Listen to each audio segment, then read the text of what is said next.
The Odisha government took a major step to curb illegal sand transportation and prevent the sale of sand at high prices.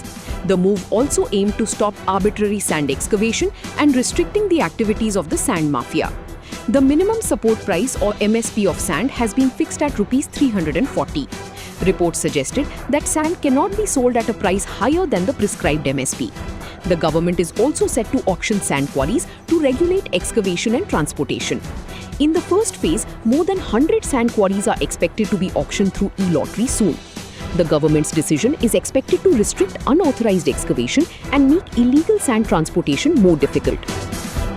Sudarshan Das, convener of Mahanadi Bachao Andolan, said that even after the government imposed fines and seized several highwas and trucks, illegal sand mining still continued at several places.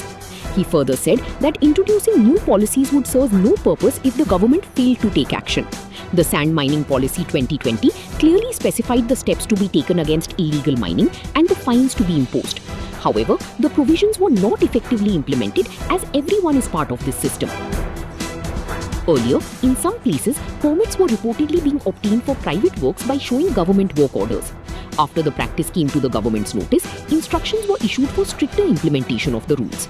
The measures aimed at preventing the misuse of permits and ensuring that sand is excavated and transported in accordance with the prescribed regulations.